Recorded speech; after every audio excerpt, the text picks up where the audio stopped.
Hi, I'm Darrin Peppard. Welcome to the Leaning into Leadership podcast, the podcast dedicated to today's hardworking leader. Join me every Sunday for leadership insight, inspiration, and a little pep talk to keep you rolling down your road to awesome.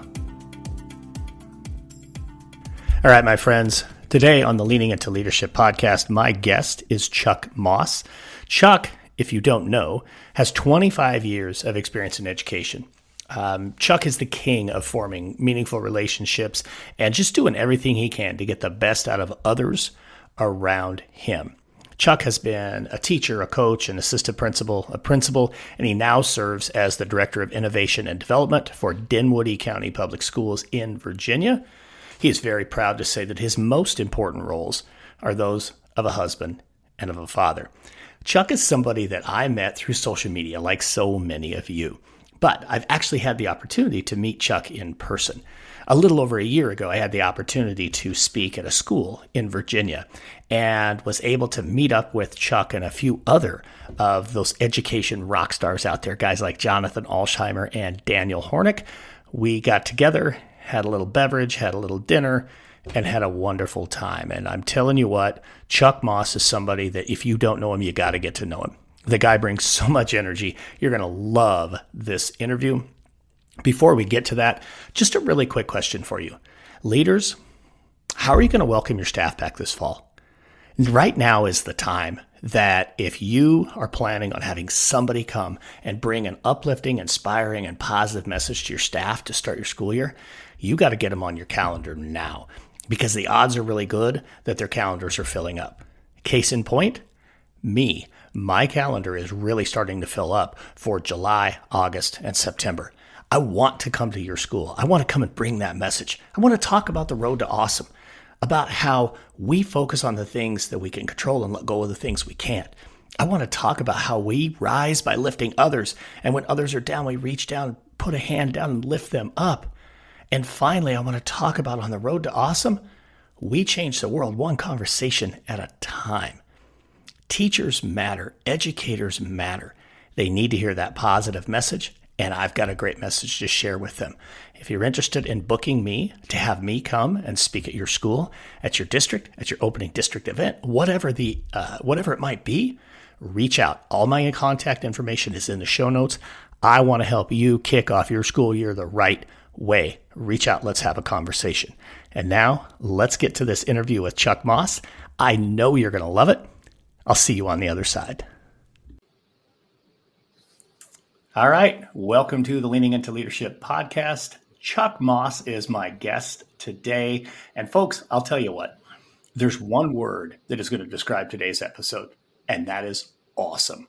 I mean, we're talking about a guy who lives the mantra, don't be afraid to be awesome. Of course, you know me, it's all about the road to awesome. So Chuck, it's an awesome day. It's an awesome opportunity to have a conversation with you. Thanks for joining me on the Leaning into Leadership podcast. Oh, absolutely. And you know, you and I have talked about the fact that two guys who lean so heavily on the word awesome have got to connect. And it's just been a marvelous opportunity to do that. You know, we all the opportunities we had to connect and meet up on Twitter and then do it live and in person at one point. I've really come to count you as a friend, and I love your message, and I just love the opportunity to talk about, being awesome and not just, don't be afraid to be that way, but also what do you need to do to get there. And I think that is something that you and we've had a lot of conversations about exactly that. Absolutely. Yeah. And, when you think about being awesome, I mean, it's everybody has their own definition. I mean, it's, I say this about the road to awesome all the time. I mean, there is no one road to awesome. I mean, everybody has their own road that takes them to being awesome. And I like that you mentioned, what does it take to get there? I think that's something that we're going to find a way to hit a few of those things today, folks. I promise you that Chuck's going to drop some awesome gold nuggets along the road that you can pick up and just think about, how do you take that and, find your awesome and get yourself on that road to awesome. But Chuck, real quick for my listeners who maybe haven't had the opportunity like I have to get to know you, just real quick, tell them a little bit about Chuck Moss. What do they need to know? Yeah, this is we were trying to do the math the other day for something, I think 25th year in education. I'm currently the Director of Innovation and Development at Dinwiddie County Public Schools. And Dinwiddie County is out in Virginia. It's about maybe 35 minutes southwest of Richmond. I've been in the county since 2014. I served here as an elementary assistant principal, then an elementary principal, then a middle school principal.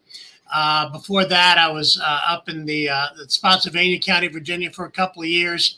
And before that, I was in Louisa County, Virginia for about 17 years, doing everything from teaching to being an administrator and coaching and all the things that I love to do. And one of my passions is getting to announce football games. And so I was the announcer for the Louisa Lions, and now I am the announcer for the Dinwiddie Generals. And I tell you what, it's something I love to disappear into a game Friday night. I loved coaching so much, and I couldn't coach if I became an administrator, but I found a way to kind of keep my thumb, in the pot there. And so I've really enjoyed the opportunity to do that. And you just disappear into the game. I told somebody the only time I'm aware of the fact that I'm announcing is when I tell somebody they left their headlights on. Other than that, I'm just, I love just being a part of the background and watching the guys do the stuff they do on the field. I don't know about you. So I coached football up until maybe like the last 5 years of my teaching career. That one wasn't really my passion. I loved doing it, but for me, being a basketball coach was really where the passion was. And so my first year as an administrator, of course, same deal. I wasn't allowed to coach, and I actually left where I had been coaching and moved back to my home state to be an assistant principal, ultimately a principal. But the first year, and again, basketball season, you're 3 months into the school year, it's that late part of October when you start to hear the shoes squeaking in the gym and the basketball's bouncing on the floor. And man, I'll never forget that first week of basketball practice. I had to walk right by the gym to go where I would park my vehicle. Chuck, it was the hardest week of my life, man. I mean, I was so used to October means it's time to get on the court, and start getting ready for basketball. Was the transition away from coaching and into administration, even though you were announcing, was that difficult for you? It was at times. What was really hard, and I'll be honest, what was really hard was just announcing what the referees said, even though I believed they were dead wrong. That was the hardest part for me. And I even worked out a signal with the head coach on the field. If I said that holding was called, then that meant I believed in it. But if I said holding is the call, then that means I think it's nonsense. Go and argue that. But it's funny because in my last year as an assistant coach, I transitioned into, I was working on my master's and whatnot. So it kind of transitioned into a different kind of role. I was managing the equipment, making sure that we got there in time, got the headsets and everything set up and ready to go. And that was back in the days when everything still had a wire. We had 500 yards of wire that we had to run, to get the microphones and everything set up for the headsets. And so in doing that, I was able to kind of gradually get into it. But when it's August and I'm driving past the practice field and, they're out there hitting the blocking sled and doing that kind of stuff, then I kind of want to swerve over to the left and just, hop down there and tell them what I think they ought to be doing. That's right. But it was nice that the first job I had as an admin was at an elementary school. So the practice field was on the other side of the county. Didn't have to worry about that. But, when I transitioned to the middle school, the practice field was right out the window at the end of the hall. So, I would find myself every so often looking wistfully out on the horizon and, seeing the helmets bobbing up and down. Wistfully out on the horizon. I love that. That's such a great phrase. Yes. Folks, you didn't realize when you tuned in today, you were going to really pick up some incredible phrases that you can now go use yourself. So I think that's awesome. Yeah, there you go. Chuck bringing it in all different angles. I told you it's going to be awesome. And here we go. We're totally proving that right. So You mentioned it as part of your current title, so Director of Innovation and Development. I know you and I've talked about this role a couple of different times, and it's really a very creative and, to be honest, not to overuse the word, it's a pretty awesome role. What specifically for Dinwiddie County Schools does it mean to be the Director of Innovation and Development? What are maybe some of the responsibilities you have for people who are like, okay, I don't know what that job means? Well, and that's been one of the really exciting things about this position, because it's new for the county. So it has not, there aren't any kind of expectations as far as how somebody did it before. Now, my superintendent and I have talked, of course, about some of the things we want to see happen. And one of my big things is celebrating the innovation that's happening, and then talking in terms of innovation not necessarily meaning the newest bell and whistle, but how are you delivering that quality instruction? And how are you causing learning? Because we all know there's a difference between teaching and causing learning. I can teach for 45 minutes and nobody learns a thing. I got to make sure I'm causing learning. So what are the innovative ways that we can do that? And also just kind of leaning in, trying to come up with some problem solving ideas for all of our departments. Not just for the, in terms of what's considered academic services, but, doing things for working with the transportation department, trying to, work out some of the things we're doing there with technology. And then the really exciting part for me, and I love the innovation, I love celebrating, but the development has been really exciting for me, because I've been able to sit with principals and say, okay, this is what I want my staff development to look like. How do I do that? Or what do I need to bring into that? Or what resources can I bring to it? Like I've got one principal who's doing a year-long book study on Shift This. And so I was able to go and do a presentation on social media for her staff on Monday. That's a big part of what's in that book, and leveraging social media to make your classroom culture, your school culture even greater. And so I've had a remarkable opportunity to just kind of sit with people and say, okay, what does it look like? So with the professional development stuff that you're talking about, I like that you're sharing, how you can go and work with an individual principal and talk about, a book study they may be doing or a particular focus. What does that look like from your role? And as one of the district level leaders, how do you kind of look at the umbrella of professional development across the entire district, and then kind of weigh it against, individual building needs, what it looks like working with your individual principals and then scaling it back up?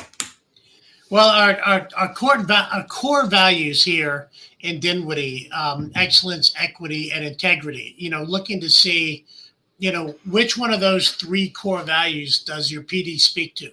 And excellence, pops out a lot of times, as kind of that big overarching umbrella, but equity is a big part of it as well. And the integrity part, I try to think in terms of, okay, are you implementing your PD with fidelity? Because if you're not doing it with fidelity, then, obviously we're going to run into some problems with that integrity, because you're going to talk the talk without walking the walk. And so that's one of the things we talk about. We talk about sustainability of a PD effort, because if you present about it in September, are they going to be talking about it in April? And the way to make sure they're doing that is you keep revisiting it. One of the things I did as principal, and I encourage everybody, that talks to me to do the same thing. I made every staff meeting a PD opportunity. There were professional development points available for your attending. And, because if you need information, you weren't going to get that at a faculty meeting. You're going to get that in my weekly newsletter, or something like that. If it can be an email, make it an email. But those PD opportunities have to come from within the building. They can't just come from the district. Now, don't get me wrong. That doesn't mean I'm not willing to help schedule and do whatever I can to find resources. I can absolutely do that. But the building level leaders have to be the ones that are prioritizing, that learning. And how do we want to see this put into play in my building? And I was just talking to our director of finance. It's accountability and leadership, planning, accountability, leadership. How do those things all fit together? Because that's the truth. If you if you sell people on an idea and then there's no accountability, well, then it was just an idea.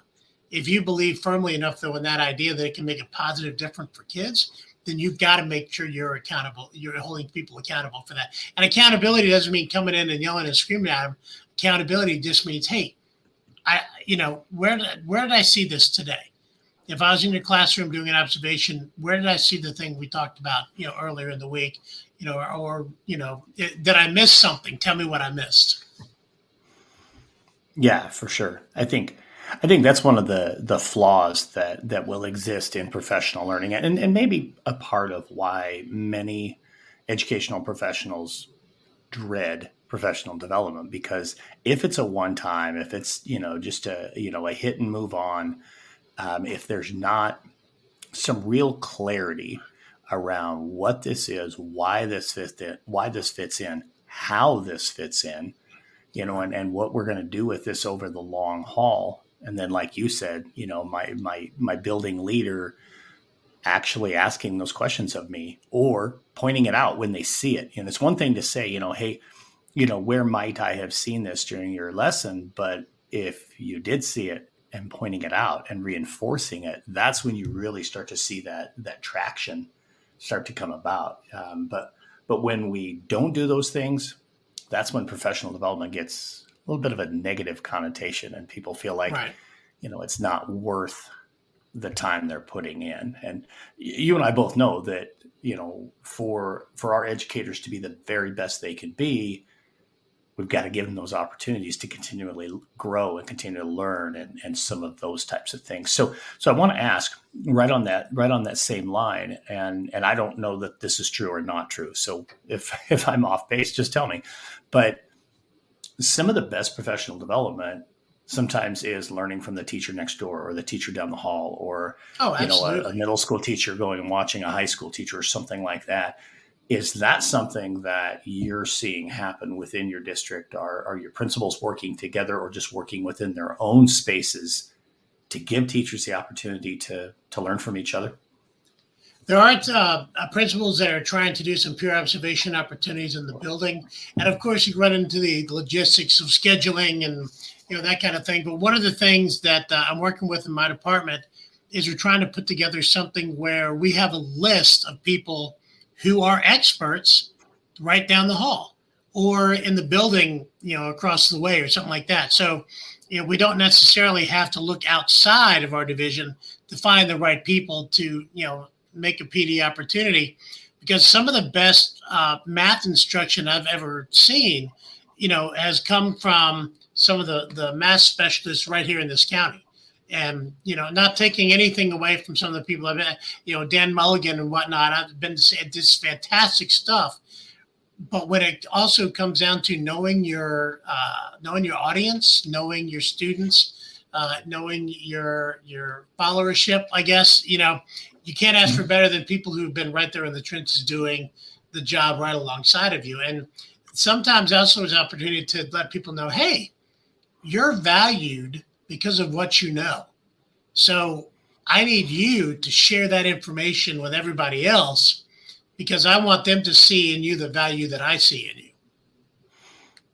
Yeah, for sure. Well, and that's a really great retention tool too. When teachers feel valued and they're given the opportunity to grow, to share their own expertise. You and I both know this as well. Even if it's somebody comes and watches me teach because I'm, quote, the expert, that conference afterwards, that conversation I have with my peer who mentions something that maybe I didn't even realize it was doing as a great learning opportunity, even for that expert teacher. And when we can find those opportunities to really, as you put it very, very perfectly, value those educators in the spaces they're in, that just increases the likelihood we're going to keep them around. Because right now, and this will lead us into talking about, the hiring process and some of the things you're seeing out there right now. It's a tough time to really find, recruit, and retain high quality educators. So I know you were just at a handful of job fairs. I know you're working on the hiring process for your district, and that's something you oversee. what are some trends you're seeing out there? We hear all about this teacher shortage and leadership shortage too, by the way. I mean, that's something that, that really has me concerned and has me super fired up and wanting to help people, through that process. But what are you seeing from the teacher and the leader perspective when it comes to recruiting? I honestly, right now, what I'm seeing is the teacher shortage we've been talking about for the better part of a decade really came to light at a couple of those recruiting fairs. When you go into a space, like I went down to a fair at a university here in Virginia that is known for turning out teachers. And I felt like I was just setting up the booth for the other counties to come see what we had as giveaways. Wow. And we probably had, I don't know, there were maybe a dozen students that came through. Yeah, and there were significantly more, schools there trying to recruit. And then I went to a very large university, set us up in a gym and whatnot, and it was not standing room only. You just kind of looking around, and it got to the point where I would come out from behind the table and just kind of get people at the front door. I'm like, hey, whoever else you talk to, come make sure you talk to Dinwiddie, and passing out stickers and things like that. Then I got to go to, I'm going to do a shout out to my alma mater. I got to go to Longwood University, and they had a primo job fair. More people there than I'd seen at the other job fairs I've been to. In fact, really more people there than several of those combined. And really quality individuals that I talked to also, and so I felt good about the product that was being turned out, but I was still concerned about the numbers because, that job fair in the past has been, the room is full, and you're brushing shoulders with people trying to get, and it wasn't like that. There were more candidates here than anywhere else, but it was still, not as many as there had been. And it's funny because in job fairs and whatnot that I've done previously, I've usually had one or two people drop off a leadership resume to me, and I bring it back and make sure that our HR people have that. But I didn't run into that this time. And so, yeah, that shortage of leadership, that's a concern. Absolutely. And I think a big part of that is whether the development side of that can come in, at least here, is to have administrative staff development that's meaningful, and to invite some of our aspiring administrators, to be a part of that training, of that PD. Yeah, I think, well, and obviously, that's what my focus is with high performance leadership teams, is to make sure that those new leaders they're coming on board, and understanding just exactly what's happening. I like that you're hitting to the aspiring leaders, because we're going to continue to have those aspiring leaders who are looking to take the leap out of the classroom and into, whether it's an AP role or a principal role or something like that. But I think where I want to go with this is for districts to really be successful filling that leadership pipeline, hitting those aspiring leaders and developing kind of a grow your own from within type of process. It used to be very much you want to go into being an administrator, you go off, you get your master's degree, and maybe you land in the district you are, maybe you go somewhere else. But right, that's just how the process worked. Now, man, if districts are being intentional about starting to groom those people and move them along and get them ready, boy, you're going to be faced with those situations that so many others are faced with right now of, wow, I got 6 principal openings and I can't find anybody that I want to put in there. Right. And I think that, one of the things that's so important to me is the role of the leader as servant. Some people want to get into leadership, I think, because they're just looking for their next step. And there's got to be more to it than that. You've got to believe that your leadership is going to have an impact. Because if your leadership doesn't have an impact, then you're just a hood ornament on a car. and I don't want to be a hood ornament. I want to be the steering wheel. And I'll tell you, one of my teachers gave me the greatest compliment, because I used to tell her all the time, I was like, you are like a locomotive. You're just moving kids forward. And she finally stopped me one day and she said, if I'm the locomotive, you're the tracks. And I was just like, that's the nicest thing you could have possibly ever said to me. I like that. Because the only way a train can go forward if there's good tracks laid. And, so for her to say that really had a huge impact on me and made me think that, hey, you know what, maybe I can do this after all, because we all have those moments where we're like, I'm not sure, but, and that, oh, yeah. but it just made me really realize that, hey, this is a person who truly feels empowered. Because for me, my thing is this, and I learned this from my buddy, Andy Jacks, who's up in Northern Virginia, green light, everything. Green light, green light, green light. If someone comes to you with an idea, and this is what I tried to do when I was at the middle school, I said, don't tell me or don't ask me for permission to do something. Instead, tell me how you're going to make things better for kids.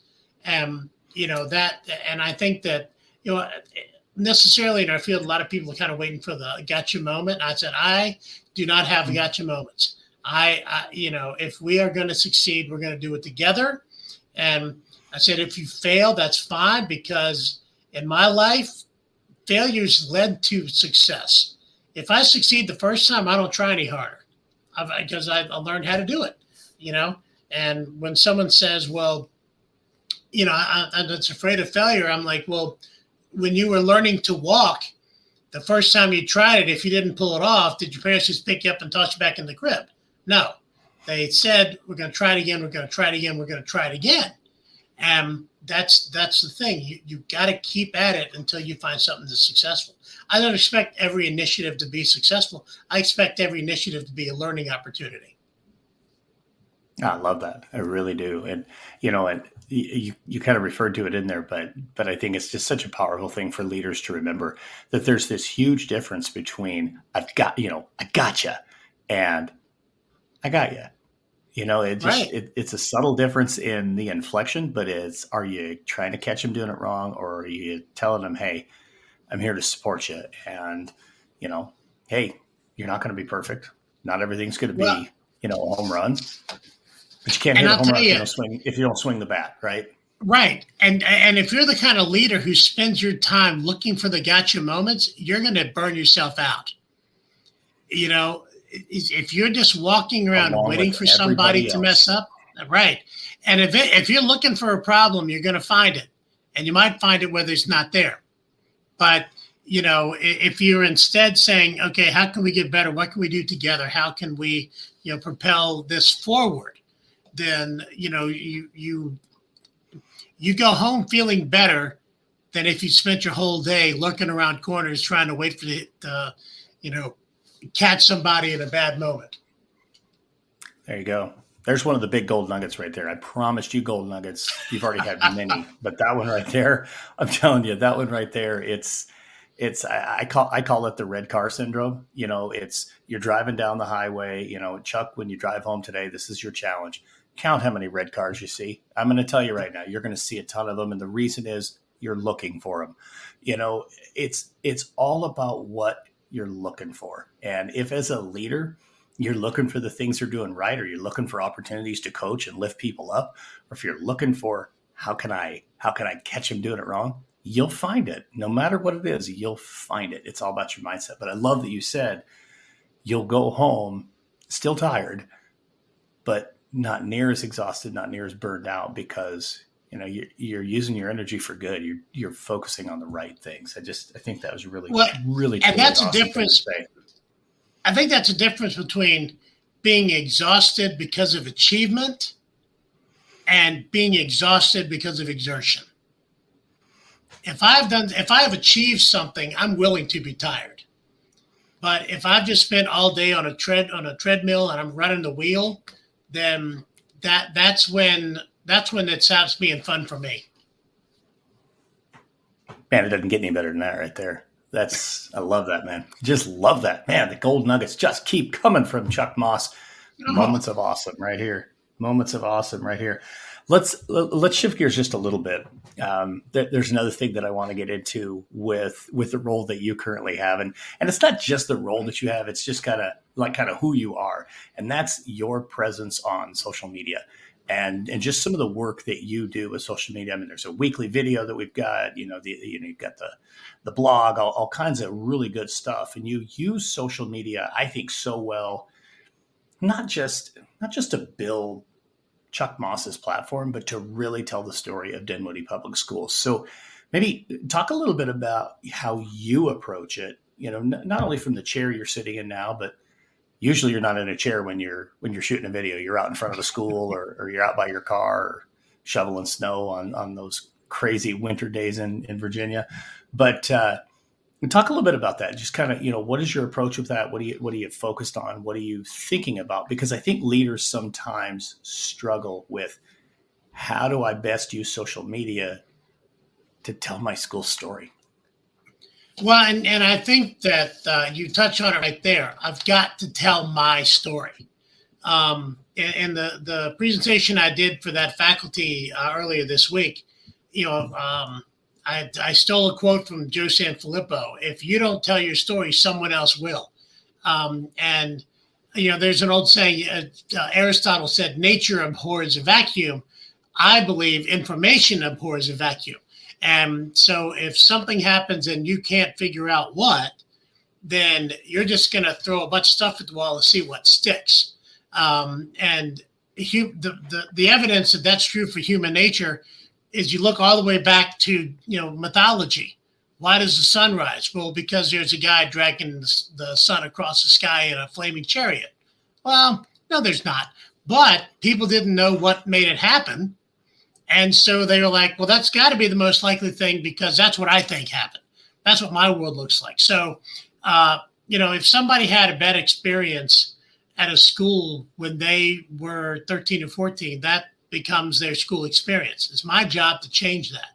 And, so one of the things that was so valuable to me as a principal was to knock down the walls by, showing the things on social media and branding. Branding is so very important, getting your brand out there.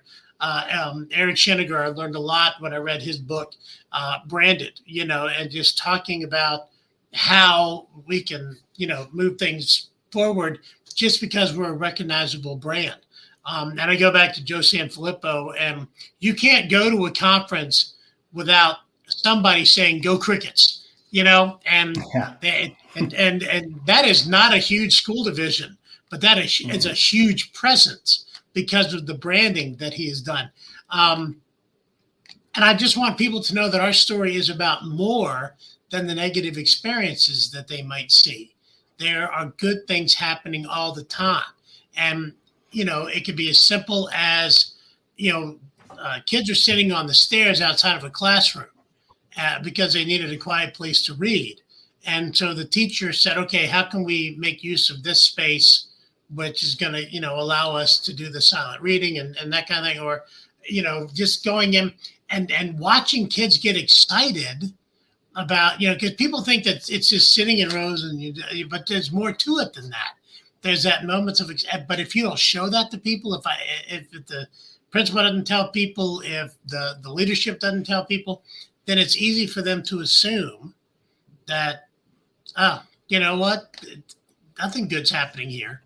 And so I just love to do that. And I love to also, in my videos and things, it's just to challenge people, just to say, here's a little thing you can do that can make things better. Like that, I talked about returning a shopping cart.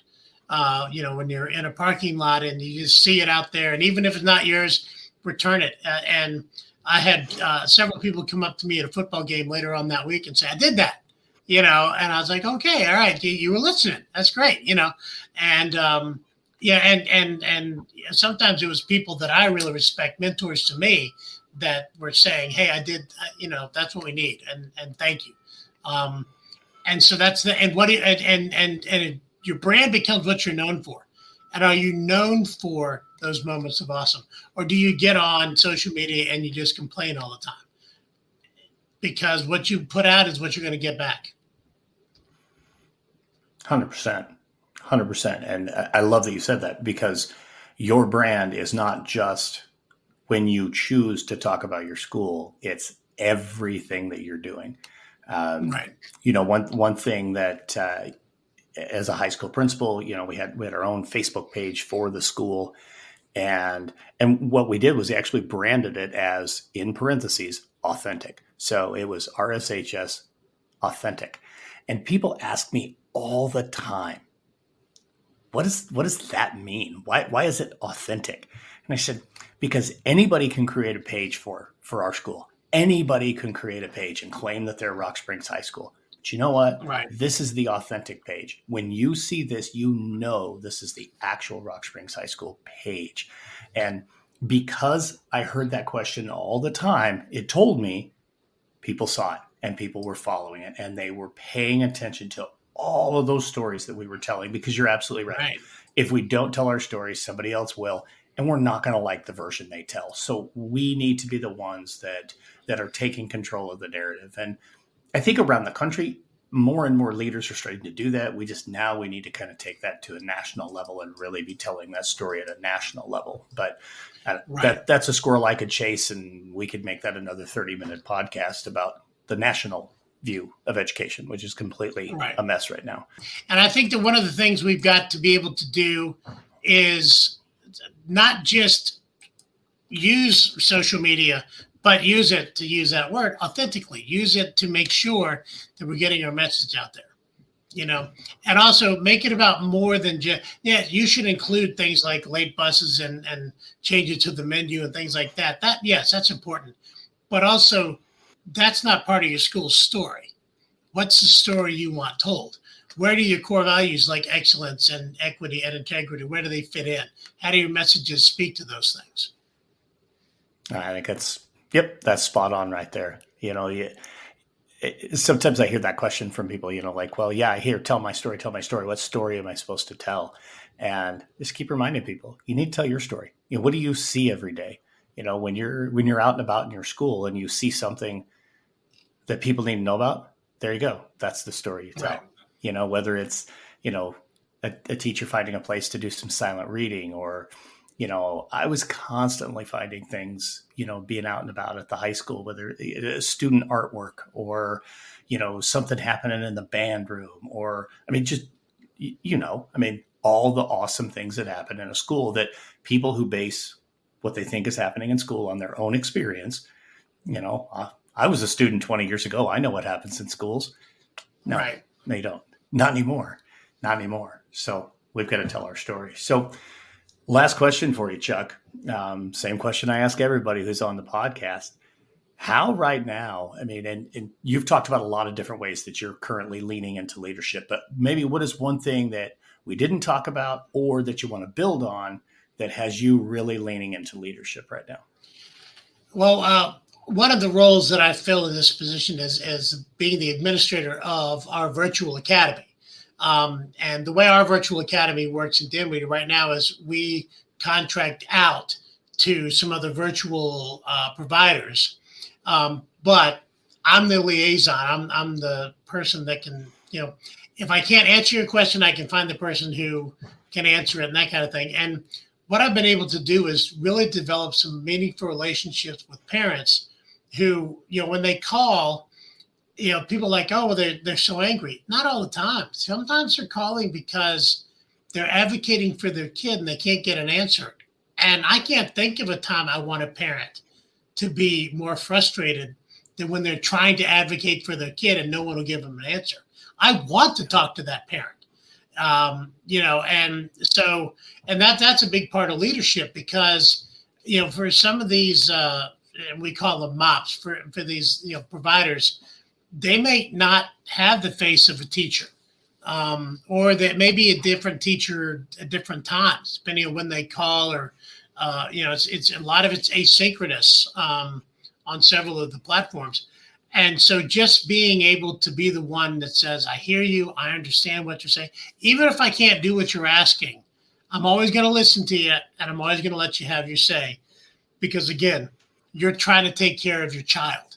And And that's the number one thing I want. And I even tell parents, there's one lady that I probably talk to once a week, and she's like, I know you're tired of hearing my voice. I'm like, I'm not, because you're calling me because you want the best for your child. You're not calling me to complain about the fact that they got your drive-through order wrong. That's not what this is about. This is about the fact that, you created something and your genetic output is not succeeding because there are things in the way. I want to try to help get those things out of the way. And, and that's meaningful to a lot of parents because they don't always feel listened to. And I was guilty of that as a building principal. And I didn't know, sometimes I'd have a parent come back and say, I didn't feel like you listened to me.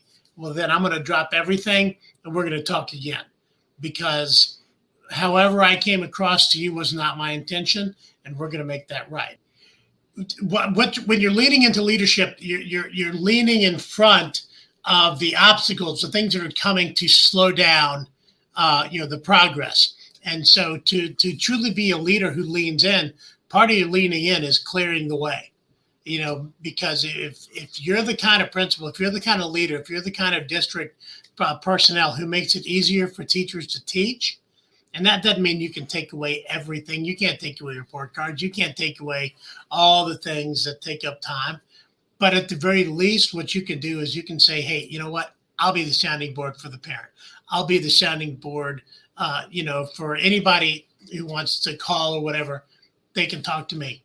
And I just want you to go in your classroom and teach. I want you to not just teach, I want you to cause learning. There it is again. I want you to do those things that are causing learning in your kids. There you go. And there it was again, the difference between I gotcha and I got you. That's right. What that is right there. That's huge right leadership. There. And that's a gold nugget dropped by you, Darrin Peppard. So, don't, there are plenty of gold nuggets on the road to awesome that you leave behind. So don't shortchange yourself. And there we go. Right on. I love that, man. Oh, what a great conversation. I know we could probably just go on and on and on, and I'm sure we probably will. But thanks, Chuck, so much for coming on the Leaning Into Leadership podcast. I'm a huge fan of your work. I am a huge fan of you. Appreciate you. Consider you a great friend. I hope here pretty soon you're going to have some time to go get a line in the water and go start yanking some fish. Thank you. I'm looking forward to being able to do that. So far, I've caught 11 so far this season, and if I can count the number of fish I've caught, that means I haven't caught enough. So I gotta get out there, right? I'm going to do that. But you will be getting a text from me tonight that tells you how many red cars I saw on my way home. I'm going to finish my homework and make sure I get that back to you. There you go. Right on, man. Hey, I appreciate you so much. Have a road to awesome rest of your week, my friend. Hey, you too, man. Thank you so much for the opportunity and just the chance to, every time we talk, I learn stuff. So thank you for that. Yep. Likewise. Oh my goodness. How much fun was that? Every time I'm around Chuck Moss, he just lifts my spirits. He just puts a pep in my step, if you will. So thank you so much, Chuck, for coming on the show. This guy's a rock star leader, folks. If you're not following him, his contact information and how to follow him on social media is in the show notes. Please make sure you give him a follow. He is truly, truly a great individual. And now it's time for a pep talk. Earlier this week, I had a conversation with someone about their goals around kind of their own physical appearance, trying to maybe trim a few pounds. We've all been there, right? Honestly, I was there at the beginning of this calendar year and felt like for my own personal self, I need to lose a few pounds. I need to maybe eat a little bit better, maybe, work out a little bit more. And certainly I've been doing that. I'm starting to reap the benefits. Now, I tell you this not to tell you, hey, I'm getting in really good shape. That has nothing to do with it. My point is this. We all need to do something for ourselves. Don't worry about doing it for others. I'm not doing this. My personal health journey is not about other people. It's about me. It's about taking care of me as an individual. So as you're wrapping up your school year right now, do something for yourself. Don't always feel like you have to do something for someone else. As educators, that's our default mode. We're givers, right? Take some time this summer. do something for yourself. You're not going to regret it, folks. Until next time, I'm Darrin Peppard. Have a real awesome week. Thank you for listening to the Leaning into Leadership podcast, brought to you by Road to Awesome. Don't forget, click subscribe, give a review, and share this with somebody who might also enjoy leaning into leadership.